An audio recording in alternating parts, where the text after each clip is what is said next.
నాన్న, ఈ డాక్యుమెంట్స్ వీకే ఇండస్ట్రీస్ వాళ్ళకి పంపించాలి.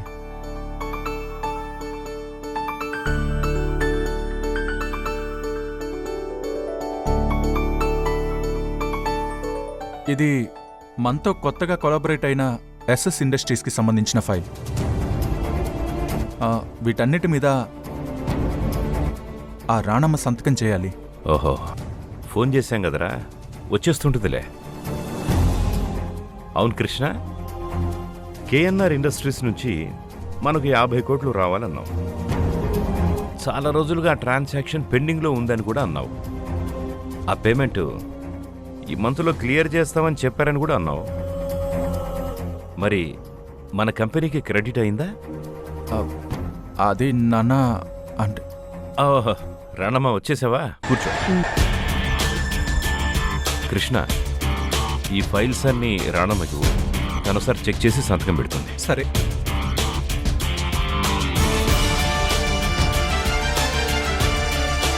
ఇవి ఫైల్స్, చెక్ బుక్.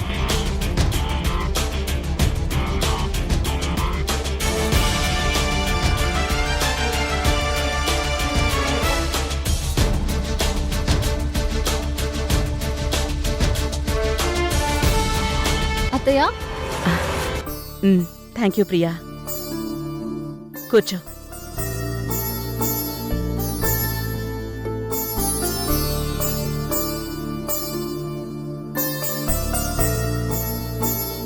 ఆ కేఎన్ఆర్ ఇండస్ట్రీస్ వాళ్ళు అసలు మాట మీదే నిలబడడం లేదు నాన్న. 6 నెలలుగా తిప్పుతూనే ఉన్నారు. ఆ పేమెంట్కి సంబంధించి బ్యాంకులో ఎప్పుడు చెక్ వేసినా ఇన్సఫిషియెంట్ ఫండ్స్ అని చెక్ బౌన్స్లు అవుతూనే ఉన్నాయి. ఇప్పటికీ 4 సార్లు చెక్ బౌన్స్ అయింది. అదేంటి కృష్ణ, మరి దీనికి సొల్యూషన్ ఏంటి? 50 కోట్లలా వదిలేయడమేనా? అదే అర్థం కావట్లేదమ్మా. వాళ్ళు కావాలనే చేస్తున్నారనిపిస్తుంది. సరిగ్గా మనం చెక్ డిపాజిట్ చేసేటప్పటికి 46 కోట్లు, 45 కోట్లు ఇలా లో ఫండ్స్ ఉంటున్నాయి. నిన్న కూడా చెక్ బౌన్స్ అయింది. అకౌంట్లో 43 కోట్లే ఉన్నాయంట. ఎప్పుడు చూసినా ఫుల్ అమౌంట్ ఉండడమే లేదు. ఒకసారి ఆ బ్యాంక్ మేనేజర్తో మాట్లాడాల్సింది కృష్ణ. ఆ మేనేజర్ కూడా సరిగా రెస్పాండ్ అవడం లేదు. ఆ అకౌంట్లో మనీ ఉన్నప్పుడు చెప్తామంటున్నాడు, కానీ చెప్పట్లేదు. 6 నెలల నుంచే ప్రాబ్లం ఉంటే నాకెందుకు చెప్పలేదు కృష్ణ? అన్ని విషయాలు మీకు చెప్పాలని లేదు కదా. చెప్పాలి. నా పేరు మీద పవర్ ఆఫ్ అటార్నీ ఉన్నప్పుడు ఇలాంటి సమస్యలు కూడా నాకు చెప్పాలి. ప్రతిదీ నాకు తెలియాలి కదా. నీకు తెలిస్తే మాత్రం నువ్వేం చేస్తావు? వాళ్ళ కాళ్ళ వేళ పడతావా?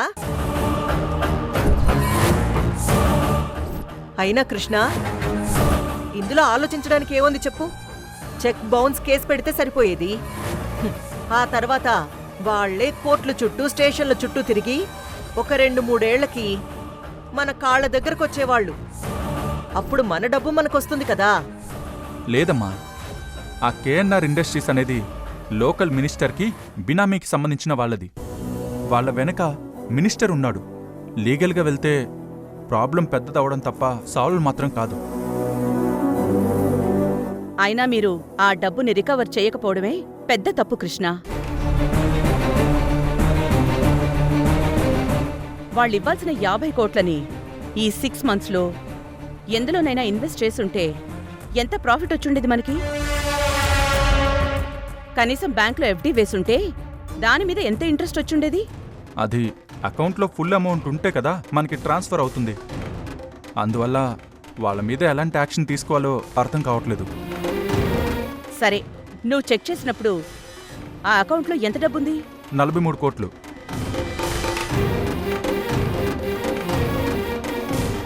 అది చెప్పుంటే ఈ ఇష్యూ ఎప్పుడో క్లియర్ అయిపోయి ఉండేది.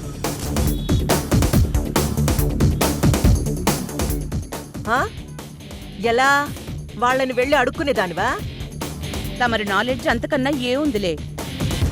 కృష్ణ, నువ్వు ఒక పని చెయ్యి.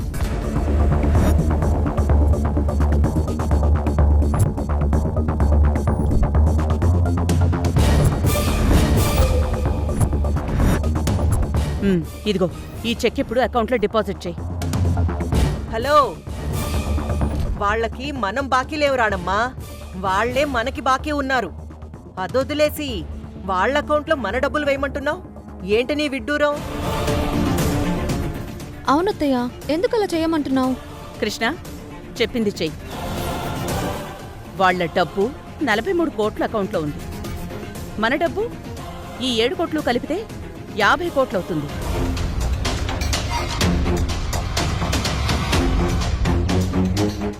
సో మన డబ్బు ఆ అకౌంట్లో క్రెడిట్ అయిన వెంటనే మన దగ్గరున్న 50 కోట్ల చెక్ని బ్యాంక్లో డిపాజిట్ చేయి. అప్పుడు ఫండ్స్ కరెక్ట్గా ఉంటాయి కదా. ఆ డబ్బంతా మన కంపెనీ అకౌంట్కి ట్రాన్స్ఫర్ చేసేసేయి. మొత్తం కాకపోయినా కనీసం 43 కోట్లైనా రికవర్ అవుతుంది కదా మనకి. అప్పుడు మనకి పోయేదెంత? జస్ట్ 7 కోట్లు. ఏమంటావు కృష్ణ? అత్తయ్య, నువ్వు సూపర్. ఈ ఐడియా ఇక్కడ ఎవ్వరికీ రాలేదు. మీరే ఉంటారు ధర్మతేజ్ గారు. ఎంబీఏ డబుల్ ఎంబీఏ చేసిన వాళ్ళకు కూడా నీ అంత తెలివితేటలు ఉండవు రానమ్మా. ఇప్పుడు నాకు అర్థం అవుతుంది. రాణమ్మకి ఇన్ని తెలివితేటలున్నాయి కాబట్టే ఆ రోజు ధర్మతేజ పవర్ ఆఫ్ అటార్నీ రాసిచ్చినట్టున్నాడు. సరే ధర్మతేజ్ గారు, ఆ ఫైల్లో సైన్ చేసేశాను. వాటిని పంపించేయండి. నేనిక బయలుదేరతాను. హలో, ఒక్క నిమిషం. తేజకి గతం గుర్తొచ్చాక పవర్ ఆఫ్ అటార్నీ తిరిగి రాసేవమన్నాను. నువ్వు బోనాలు మొక్కుబడి అని ఆపేశావు. ఇప్పుడు బోనాలు చేసేశావు, నీ మొక్కుబడి కూడా తీర్చుకున్నావు. ఇంకా మన రిజిస్ట్రేషన్ కంప్లీట్ చేద్దామా? అందుకు నేనెప్పుడూ రెడీగానే ఉంటాను. దీనికి సంబంధించి మీరు మీ ఏర్పాట్లు పూర్తి చేసుకోండి. కృష్ణ, డాక్యుమెంట్స్ అన్నీ జాగ్రత్తగా చెక్ చేసుకో. ఇదేంటి, పవర్ ఆఫ్ అటార్నీ కృష్ణ పేరు మీద రాయిస్తావని అనుకుంటుందా? ధర్మతేజ్ గారు, పిల్లల్ని, మన వర్కర్స్ని అందరినీ దృష్టిలో పెట్టుకుని డాక్యుమెంట్స్ రెడీ చేయించండి. అలాగే రాణమ్మా. అన్నీ రెడీ చేసుకున్న తర్వాత చెప్పండి. నేనొచ్చి పవర్ ఆఫ్ అటార్నీ రాసిచ్చేస్తూ సైన్ చేసిస్తాను. నేను బయలుదేరుతాను ప్రియా. అలాగే అత్తయ్య. వస్తాను కృష్ణ. చిత్రావతి, నా పవర్ ఆఫ్ అటార్నీ రద్దు చేసుకోవాలని నువ్వు నాకు పదే పదే చెప్పక్కర్లేదు. నాకు గుర్తుంది. ఈ పిల్లల భవిష్యత్తు గురించి నీకంటే ఎక్కువ నేను ఆలోచిస్తాను. వస్తాను ధర్మతేజ్ గారు. మంచిది.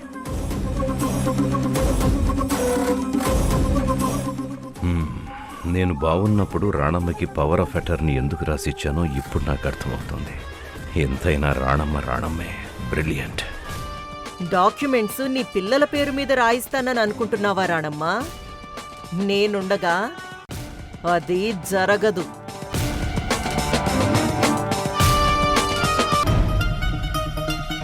రే కళ్యాణ్, ఎప్పుడురా నువ్వు నన్ను అర్థం చేసుకుంటావు? నిన్ను నేను కాలేజ్ డేస్ నుంచి చూస్తున్నాను. నువ్వు నన్ను ఎంతగానో ప్రేమించావు. ఈ మధ్యలో ఆ పిచ్చి మొహందాని ప్రేమలో పడ్డావు. కానీ అదేమో నిన్ను నన్ను ఒకటి చేస్తానని ప్రామిస్ చేసింది. కానీ నువ్వేమో నేను దగ్గరకొస్తే చాలు మనమేదో పాము ముంగిసులమన్నట్టు నన్ను దూరం పెడుతున్నావు. ఇంకెప్పుడురా నువ్వు నన్ను అర్థం చేసుకుంటావు?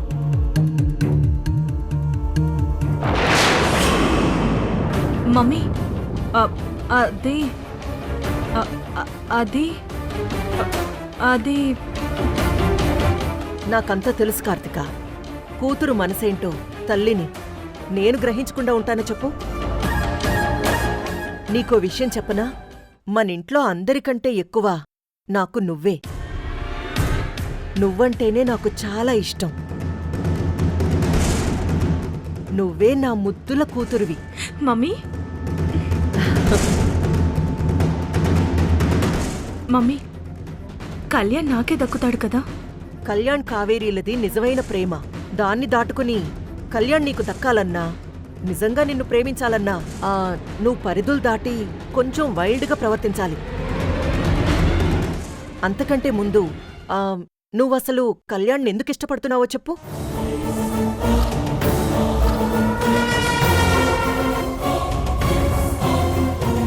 నా పిల్లల క్యారెక్టర్స్ ఏంటో నాకు తెలుసు. మళ్ళీ అడుగుతున్నాను, చెప్పు. ఎందుకంటే నాకు కొంతమంది మాల్ సప్లై చేసే వాళ్ళతో పరిచయాలున్నాయి. ఇప్పుడు కళ్యాణ్ నా హస్బెండ్ అయ్యాడనుకో, ఫ్యూచర్లో నేను దానికి సంబంధించిన కేసుల్లో ఒకవేళ పట్టుబడినా చాలా ఈజీగా కేసు లేకుండా బయటకు వచ్చేస్తాను. అందుకే నేను కళ్యాణ్ని టార్గెట్ చేశాను.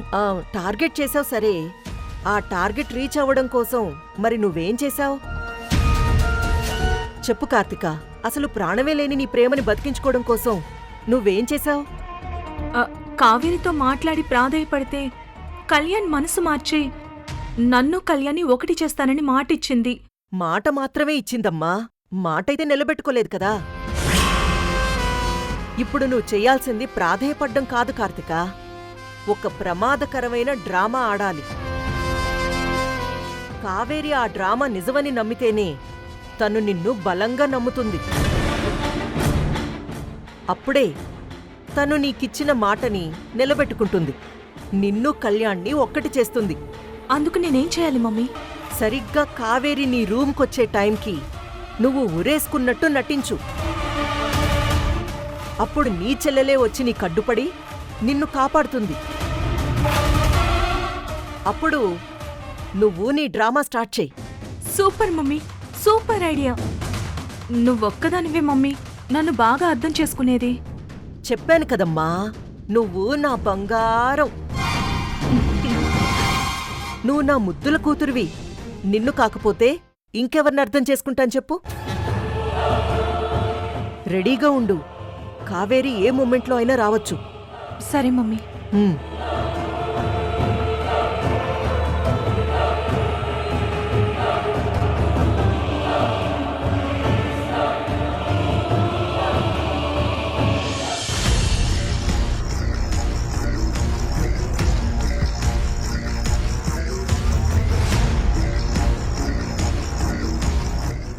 కావేరి ఇంకా రావట్లేదేంటి?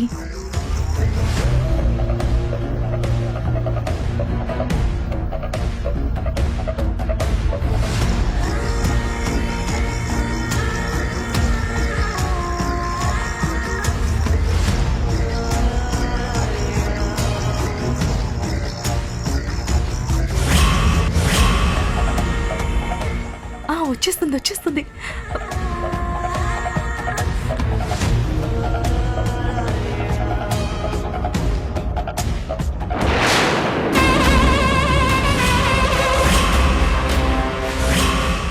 అక్క అక్క అక్క అక్క వదులు అక్క, వదులు కావేరి, వదులు వదులు, నన్ను చచ్చిపోనివ్వు అక్క, వదులు కావేరి, ప్లీజ్ వదులు వదులు వదులు వదులు వదులు అక్క.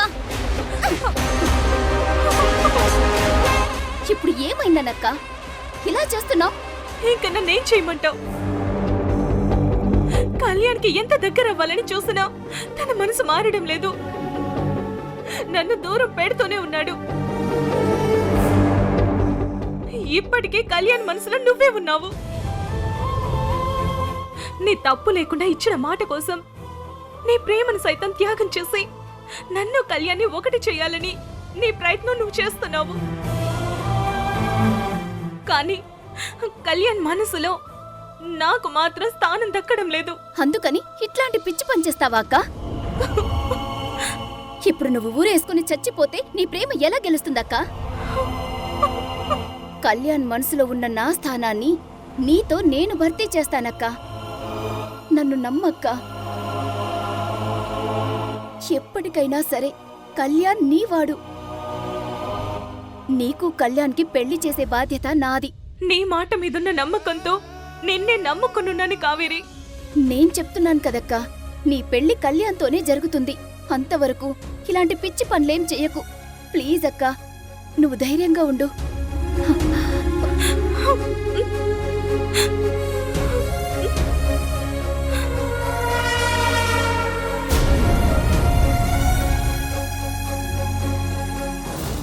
నువ్వెంత అమాయకురాలివే చెల్లి. నేనేం చేసినా ఏం చెప్పినా ఇంత గుట్టిగా నమ్మేస్తావేంటి? పాపమక్క నా మీదే నమ్మకం పెట్టుకొనుంది. నేనే ఏదో ఒకటి చెయ్యాలి. కళ్యాణ్ మనసు మార్చి వీలైనంత తొందరగా దీనికో ముగింపు తీసుకురావాలి. మా ట్రయాంగిల్ లవ్ స్టోరీ ఒక ముగింపుకి వచ్చేలా ఉంది. మమ్మీ ప్లాన్ భలే వర్కౌట్ అయింది.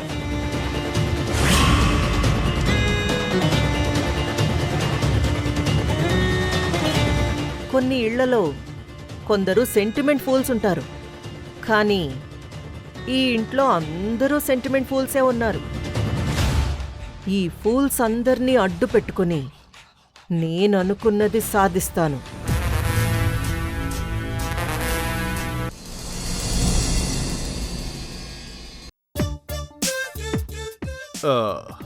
నమస్తే సార్. కేరళ నుంచి హైదరాబాద్ వచ్చిన మీకు అన్ని విధాలుగా హెల్ప్ చేశాను కదా. ధర్మతేజ ఇంటి అడ్రస్, ఆ ఇంట్లో పరిస్థితులు, ప్రతిదీ ఏ టు జెడ్ మీరు చెప్పినట్లే తెలుసుకుని చెప్పానా లేదా? నువ్వు చెప్పావు కాబట్టే కదా నా పని ఈజీ అయింది. మీ పని పూర్తి చేశాను. ఇంక నా వాటా ఇస్తారా సార్?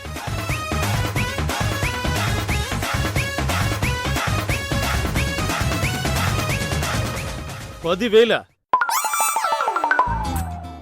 ఏంటి సార్, ఒక రాత్రి స్టేజ్ పర్ఫార్మెన్స్ చేస్తేనే నాకు 10,000 ఇస్తారు సార్?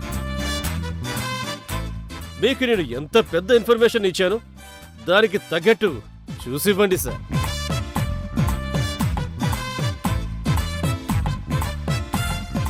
$25,000 తీసుకో. Thank you sir. టచ్లో ఉంటాను. నా నెంబర్ మీ దగ్గర ఉంది కదా, ఏదైనా ఉంటే ఫోన్ చేయండి. అలాగే ఏంటి, ఉంటాను. నమస్తే.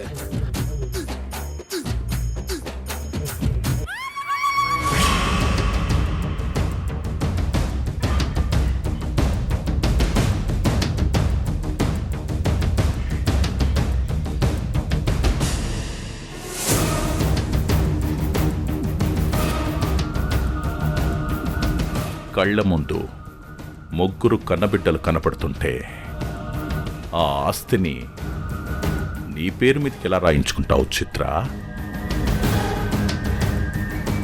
తాగితే గతం గుర్తుకొస్తుందనుకుంటే పొద్దున్న లేచిన దగ్గర నుంచి ఈ తలభారమేంటి?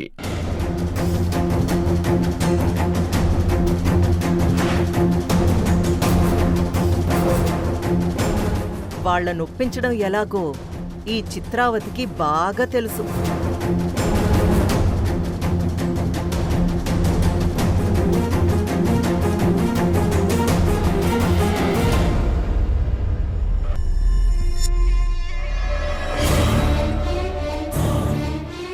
అయ్యయ్యో, ఈ పిల్లలు నేనెంత చెప్పినా వినరేంటి? నిన్నగాక మొన్నొచ్చిన దాన్ని. నా గురించి ఎందుకు వీళ్ళకి ఇంత నమ్మకం, ఇంత ప్రేమ? ఏమైంది చిత్ర? తేజ, పిల్లలు అసలు నా మాటే వినట్లేదు. కొంచెం కూడా నా బాధను అర్థం చేసుకోవట్లేదు. కాస్త మీరైనా చెప్పండి. నీ మాట పిల్లలు వినట్లేదా? అసలు ముగ్గురిని ఒకసారి పిలు. నీ ముందే వాళ్ళని ఒకసారి మందలిస్తాను. కృష్ణ, కార్తీక, కావేరి. అయ్యయ్యో, ఇప్పుడెందుకులేండి పిల్లల్ని పిలిచి మందలించడం. వాళ్ళేమైనా చిన్న పిల్లలా చెప్పండి. లేకపోతే నీ మాట వినరా వాళ్ళు?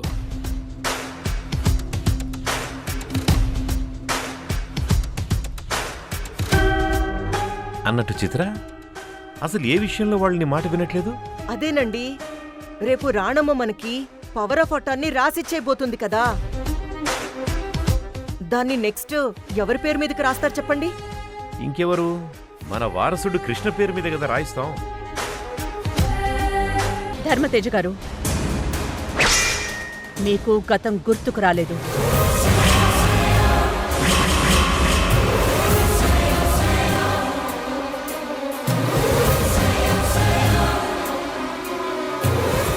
ఇన్ని రోజులు నా ముందు గతం గుర్తుకొచ్చినట్టు నటించారు కదా. అలా నటించాల్సిన అవసరం ఆయనకేంటి రాణమ్మా? అసలు నువ్వేం మాట్లాడుతున్నావో నీకైనా అర్థమవుతుందా?